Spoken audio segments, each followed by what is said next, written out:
welcome to another edition of YCPL Book Talks. I'm Pearl. And I'm Beth, and today we're going to be talking about food. Yes. My favorite topic. We've picked 3 books today to share with you all that involve food as being part of the central focus of each of the narratives. We've picked a graphic novel, a young adult book, and a juvenile fiction book. So we're hoping that if you're watching this video and you're interested in finding some great reads, then maybe you'll like one of these tasty selections. Yes, we think they're great. Yes, we have both read them. We both approve. Yes. So. You get the Pearl and Beth seal of approval. As if that was the last thing holding you back from them, now you'll have it. Yes. Anyway, so our first book is called Relish by Lucy Knisley. Longer title, Relish, My Life in the Kitchen. Yes. It is a graphic nonfiction memoir by I wanted to call her a cartoonist, but I think illustrator is what she usually goes by, right? And author. An author. She's amazing. Yes. That's the short version of what you need to know about Lucy Knisley. Relish basically is, I want to say, it's not quite chronological. No, it hops back and forth. It's almost thematic as opposed to chronological. So the story, she wants to talk about a specific aspect of food in her life, and so then it hops around to wherever in the chronology makes sense to her to talk about that aspect. Yeah, and it covers different memories, different periods of her life. And one of the things that's really nice about this book is that each chapter ends with a recipe, and not just a simple recipe. That would not be enough. It is a visually depicted recipe that walks you through all of the different steps of making a particular dish, to the point that even I, sometimes a reluctant chef, feel like maybe I could tackle that. Yeah, and you were telling me one of them specifically made you get a little courage in terms of trying out that recipe, right? Yeah, I think I want to say spaghetti carbonara. Yes. I guess technically it's pasta carbonara, but it doesn't matter. Yeah, it doesn't matter. You know what? You make food your own, and that's the great thing about food. Yeah, but basically that recipe involves I want to say egg yolks, and I've tried to do it before, and for some reason I just can't get it right. The egg yolks cook and they curdle, and that's not what's supposed to happen. But after I read Relish, I thought, well, maybe if I follow Lucy's steps, maybe I could make it successful. So, But overall, I would say that, if you're really interested in kind of the way in which people, look back and kind of try to remember different periods of their lives, then this is kind of a good selection, just because Lucy's really trying to kind of see the role that food plays and how that's influenced her relationships. I know that I really enjoyed a chapter. I think you really liked the Mexico chapter, didn't you? I did, but I didn't pick it as my favorite because I knew you did. Well, that's true. Well, that's true. Well, it's one of those things that all of these chapters have to do with food, but they also have to do with kind of different aspects of Lucy's life that are more relatable, like coming-of-age experiences. Right. So my favorite chapter 5 is called Getting Ours, which is a trip to Mexico, and it's kind of this real coming-of-age experience for Lucy, who gets her first period, and her friend Drew, who gets introduced to a certain type of magazine that he can buy, unbeknownst to their mothers while they're on this trip. And it was just, really interesting to kind of see, and it's very amusing. And there was also an element to it that they really were into sugar, which I have been for a good portion of my life, but they were talking about how many pixie sticks they were going to eat, and I was like, oh my gosh, that's way too much. And that's how I knew I was old, when I realized how horrified I was that you were no longer ready to challenge yourself or someone else to a pixie stick off. There were like 100 pixie sticks. Yeah, it was a lot. It was a little scary. Yeah. But, that was my favorite chapter. What was your favorite chapter, Beth? Actually, mine was Country House and City Mouse. And I think with any memoir, you find that you're drawn to the things that remind you of your own life, maybe. At least that's how I am when I read memoirs. And so, essentially, Lucy grew up in the city, and about halfway, like, in her lower teen years, like 11 or 12 or something, right? She moves to the country. And just starts learning where food comes from, and is sort of shocked that you can walk out into a field and eat an ear of corn. And that's something that appeals to me because, about that same time frame, I moved out into the country, and my mom started growing fresh fruits and vegetables, and I still to this day remember eating tomatoes straight off the vine, ruined grocery store tomatoes for me forever, but it's a distinct memory, and it's something that I kind of enjoyed about how she talks about that transition. Now, that's not a happy-go-lucky chapter for her because it was kind of a difficult transition, but I think that's just part of growing up. It's true. And I think that that's one of the nice things about this book overall is that whether she's talking about kind of trying to figure out who she is and find her place and figure out her palette when she's younger, you know, and then trying to figure out what she wants to do when she gets older, it's, you know, you kind of get this sense of relatability. Yeah, definitely. Relatable is one of the things that I would describe this book as, and I think that part of that is because she's spending her time connecting food with these moments, and that's just something that is relatable to people. We all need to eat, and we all kind of remember moments in our life sometimes because of the food we were eating at the time. That's a good point. Yeah, so that was our first pick. Our second pick is Hungry Hearts, 13 Tales of Love and Food, edited by Elsie, Chapman, and Caroline Tung, Richmond. It is a collection of short stories, which we know sometimes people are a little hesitant about because they prefer a longer narrative, but I promise you that when you read these short stories, you will definitely feel like you're getting a really kind of complete picture of each of the situations that get depicted. Yeah. If anything, I would have, I mean, I don't need them to necessarily be a narrative, but I'm like, I would like to know what some of the characters are doing in the future, so. Oh yeah, and it's really great because, you know, there's a lot of short stories out there where it's just individual short stories. This one, they're all kind of connected, right? They occur in this one town, and you'll see different characters from one short story show up in another one, but they're all written by different authors, so like that was fascinating to me. How did they do that? Did they, you know, write an idea and talk amongst themselves, collaborate? Like that's just really cool and sort of unique. That's what I assumed that, you know what I mean? Because a lot of times with short stories, collections, you know, yeah, there's a central theme, and maybe they've even gotten an idea assigned to them, maybe, depending on the editor. But, like, yeah, they don't usually connect in the way that these do. And I don't know, it was hard enough for me to have to accept the fact that Hungry Hearts Row is not a real place. Yes. I was like, oh, okay. There's just so many great restaurants, so many great, you know, I get, you know, if we're going to say that Relish makes me hungry on a scale of 5 forks, 3 of 5 forks. Sure. You know, because there are some things that Lucy talks about that I'm like, I would not eat that, so I'm good. Whereas, you know, 5 of 5 forks for Hungry Hearts, because every time I'm reading a chapter, even stuff that I wouldn't normally want maybe in real life, I was like, I need to get me some of that. Yeah.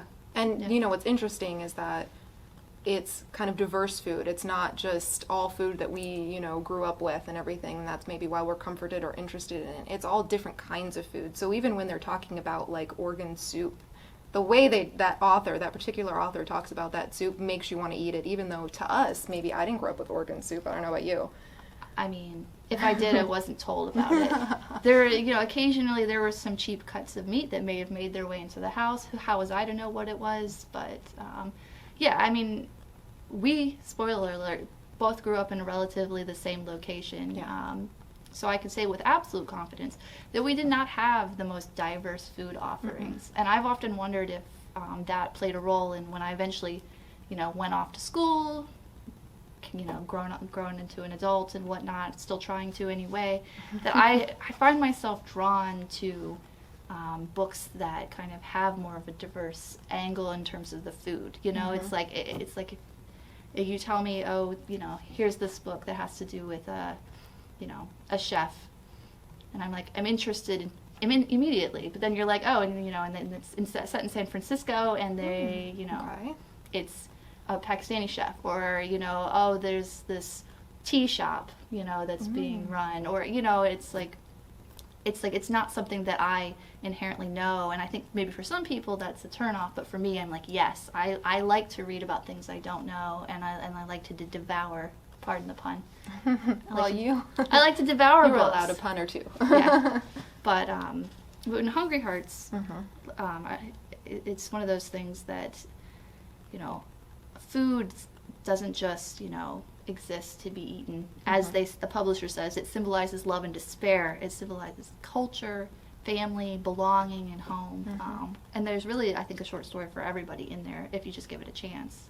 Did you have a favorite, Beth? Sure. And the other thing is this book is there's a touch of magic to every to every short story. So, but and it's not just like direct magics, but the food actually can have an effect on your mental stability or on other things. So, I know we had the same favorite. So I'm going to actually mention the not same favorite, and maybe we can mention maybe our not same favorites. But my favorite after one, because it's hard to pick just one. It's such a good collection anyway. It's called Slender One, and it's very good for this season because it is about a young man who is in a family of ghost whisperers. So it's the mythology behind something called a hungry ghost, where it's a ghost that has moved on. Someone has passed away, and now as a ghost, they maybe are a little less than happy. They might be a little angry or destructive. And so in this young man's culture, they feed them certain types of food, which appeases them and helps them move on to the next, whatever happens next, whatever that is. The afterlife. Yeah, well, they're not very specific. Well, okay. But let's just say. But I found it really interesting because specifically at the very beginning of this story, this young man, his name is Charlie, spends the whole story trying to fit in with an upper class kind of white private school and not let anyone know about his background. And then suddenly these friends that he was trying to build come to Hungry Hearts Row during the biggest cultural celebration that his family participates in, and a hungry ghost shows up. So what does he decide to do? Is he going to take part in his cultural heritage, or is he going to leave it behind? And it's just a really interesting story for that. Yeah, I remember thinking that there has to be some kind of a twist, and there was, but we're not going to tell you what it was. But it was really good. It was good. It's amazing to me on some level. Maybe this says more about the short stories that I've read in my life than anything else, but it's usually when I read a collection, there's I like maybe a couple, really well, and then maybe a couple more, but then overall, not all of them were the best fit. This is probably one of the first collections I've ever read where I enjoyed almost all of them. Yes. That one was really good. And then I know that we both really, really liked the Grand... I was going to say Ishq. If we're saying it wrong... Please correct us. Please, well, there's no comments below, but if there were, you come to the library and let us know. Yeah, let us know. We were going to say the Grand Ishq Adventure by Saadia Menon, and it's basically involves a love advice columnist who takes her own advice and challenges herself to eat outside of her comfort zone in different restaurants by herself over a 4-day period of time. Yes, because she feels like she's in a rut. And I think all of us can relate to kind of feeling like, we need to shake things up, that we're kind of stuck. Especially now more than ever, it's probably very easy to feel like you're in a rut. Yes. So, and there's a lot of emphasis in this book as she's just kind of realizing, what does she want out of life? And, is she going to find love in the process? Who's to say? Maybe. But that was really good. Yeah. And I think it's just something that I'm always afraid of, is eating alone. So I just found it such a cool challenge. It's I almost want to do that myself, once we're allowed to start eating at restaurants really again. In the before. Yes. In the before, yeah. I ate in an IHOP once by myself, and everyone there made me feel really sad about it. Oh no. But on the plus side, my syrup got warmed up, so it was ultimately a win, I guess. That seems like it to me. Yeah. Well, but in that instance, it's I did it on. It wasn't I just I did it on purpose because I wanted to see. I was I've never eaten by myself in a restaurant before. Yeah. How's this feel? And instantly it was oh, okay, I'm really glad I have a book right now. Yeah. Well, that's the interesting thing about the challenge. No books. That's true. No phones. No tablets. You're not supposed to. You're just you, the food, and the ambiance of the restaurant. So you can really savor that food and the ambiance, which I found fascinating. That would have made it really difficult for me. Oh, yeah. Oh. Yeah. But yeah, that one was really good. I mean, there are honestly there are we could just go on and on. There are a lot of fantastic young adult fiction authors that have written stories for this. For instance, Rin Chipeco, she wrote the Bone Witch trilogy. S.K. Ali, who wrote Saints and Misfits and Love from A to Z, both really great books. It's like they're just literally. I think we recommend this book to anybody that is interested in short stories and food, that also like to read young adult fiction. Sure. Because admittedly, again, it's young adult fiction. So if you're an adult reader and you're kind of like, these silly, infatuations. It's like there's a little of that, but I would say that that's not the main focus. Yeah. And I think not only could you come at it from, I've got a favorite author in this book, you could come away from it with new favorite authors that you're ready to try some of the books that they have published. So I personally added a lot of books to my TBR pile because of this book. Pretty awesome. Highly recommended, but enough about that book. Let's move on to another highly recommended book. Oh my gosh. Or at least it's highly recommended by me. It's almost like we highly recommend all of these books. I know. We only pick books we like for this particular one. Well, maybe that was a good idea. So how about you take it away with the last one? Sure. So this is A Place at the Table. And I'm going to pronounce her name wrong, so I apologize. Well, it's actually by two separate authors, which is one of the unique things about this book. Again, we seem to like authors when they're kind of collaborating, and I find that to be really cool. So this is by Saadia Faruqi and Laura Shovan. Shovan, yes. Yeah. So it is a entertaining tale of two young women. Young girls. They're sixth graders. Come on, they're ready. They're ready in to get out there. Minds, they're women. Yes, exactly. Yes. So they're actually two sixth graders. One is Elizabeth, and she is actually a Jewish girl who had been going to this school for a while, right? And then there is a young Muslim Pakistani. Her name is Sarah. Yes, but not Sarah. Yeah, not Sarah. That's very. It's Sarah. It's Sarah. very important. Yep. And they kind of come together, not of their own choosing, but through Sarah's mother is teaching a South Asian cooking club at her pretty white middle school. And it's an after-school club, and Sarah does not want to be there, and she's a little bit embarrassed of her mom. And Elizabeth is there with her BFF, only to learn that her BFF might have found a new friend. And then Sarah and Elizabeth get shoved together, and it's this whole exploration of food and cooking and its role in our life, and especially Pakistani food, which is really exciting because it's an unexplored food for me.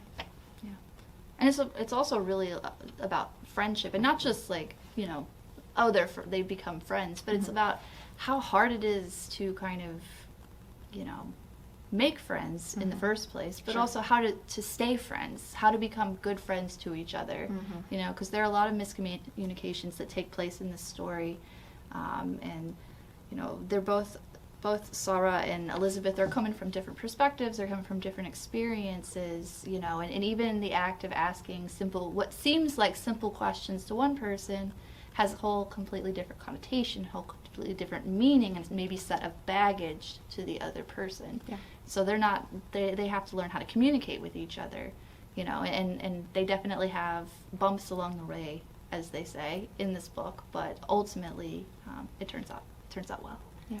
Not that that's a spoiler. No. I think we would all want that to be the case. Yeah, I think that makes it very realistic. It's not just enough to have similarities, which they do have some similarities in their life, despite coming from very different backgrounds.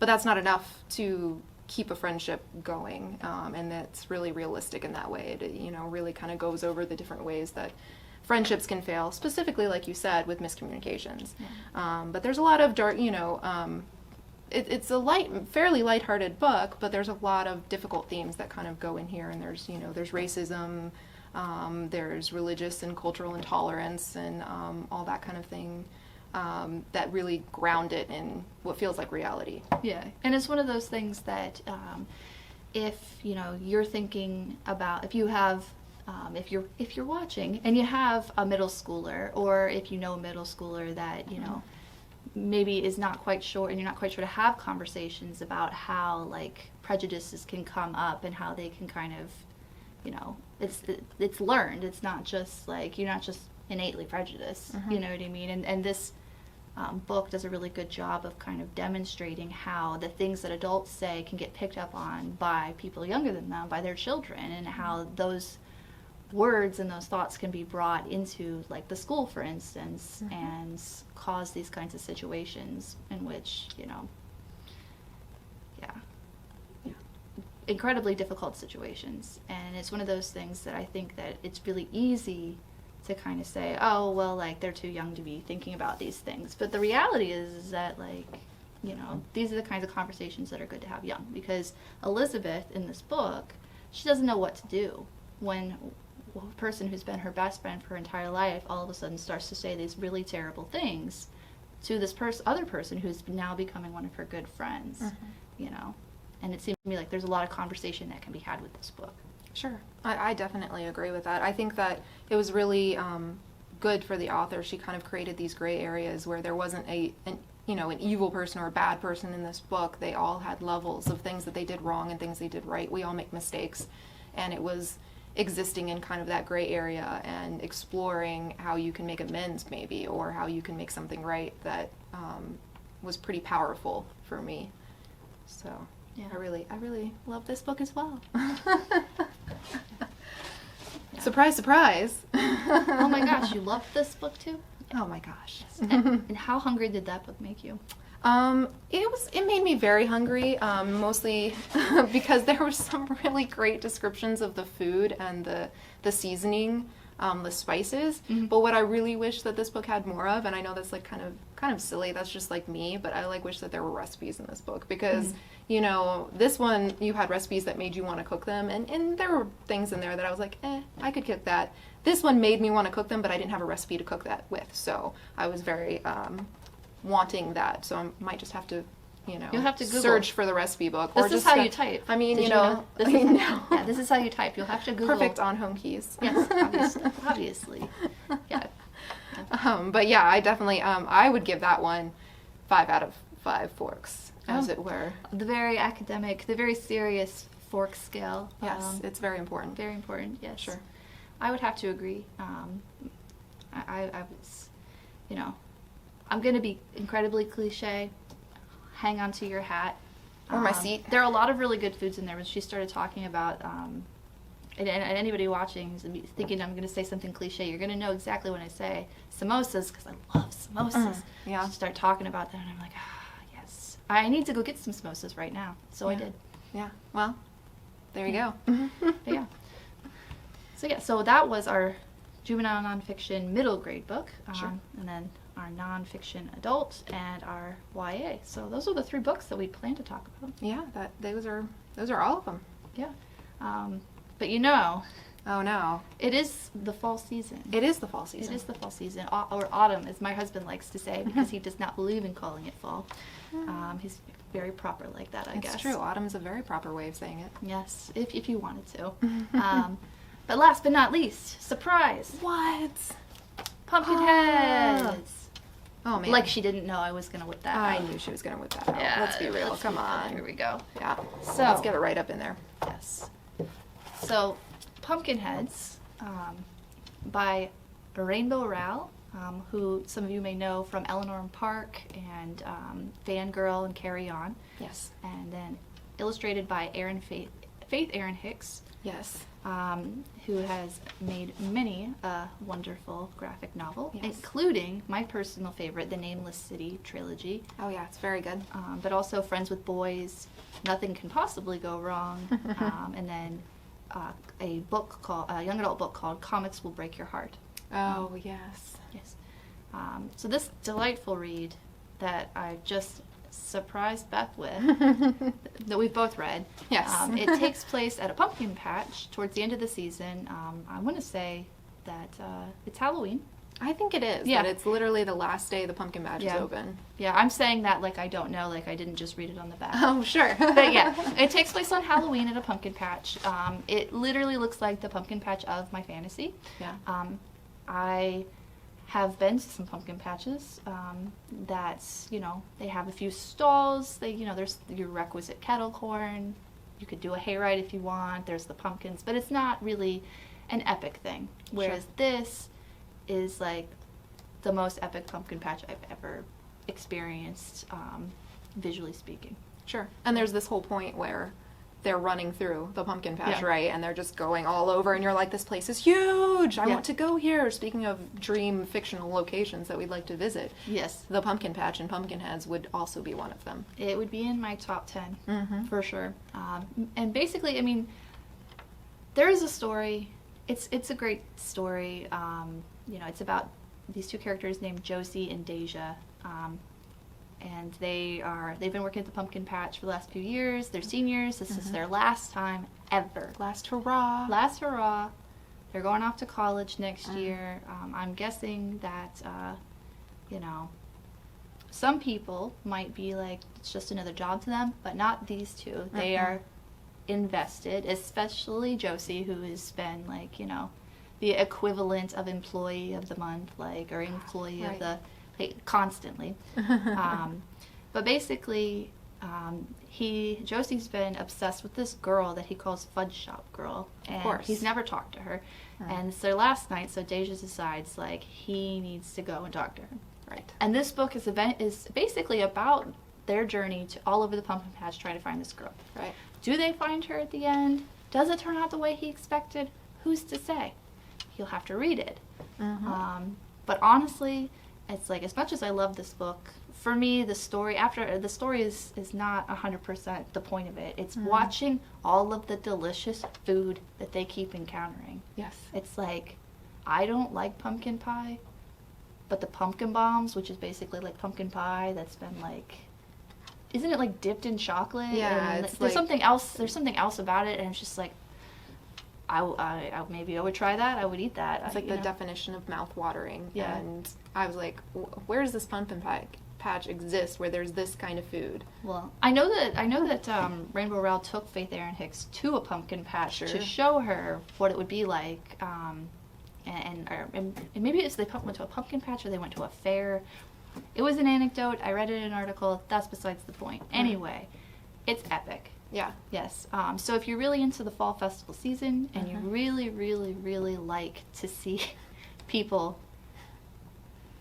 eating lots of delicious food, Like festival food. like festival you know? food, like, yeah. I'm gonna pick it up for a second, and if because I didn't make a list because it was so spontaneous that I brought this up. Sure. There's kettle corn, there's fudge. There's well, of course. There's pie. There's chili fries. There's I think there's Frito pie. Well, do you want to show that map of that candy? Oh yeah. Yeah. Look at that. Look at that. I don't know how well you can see it.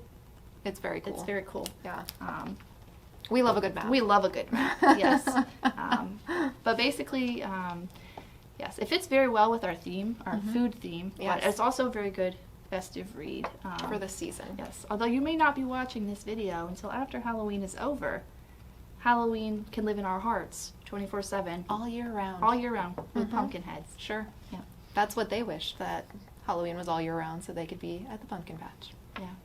And, you know, not that I have any expectation that they would ever collaborate again on another holiday seasonal read, but they make this mention at the end about being elves, Santa's workshop. What? And I'm all like, yes, Rainbow Rowell and Faith Erin Hicks, that is the sequel that maybe some people don't realize that they need, but I most desperately need. Yes. And there should be lots of peppermint and hot chocolate in that. So if we had any Christmas wish, Rainbow Rowell and Faith Erin Hicks, this would be it. Yes, it would be.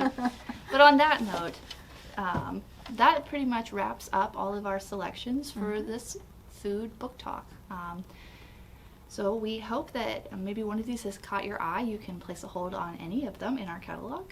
Made your tummy grumble with hunger, maybe? Yes, but, you know, while we cannot condone people eating while reading, we won't know what you do in the privacy of your own home. And it is possible that you might need a snack. So, on that note, thank you so much for watching, and we hope you have a great day. Yes. Bye. Bye.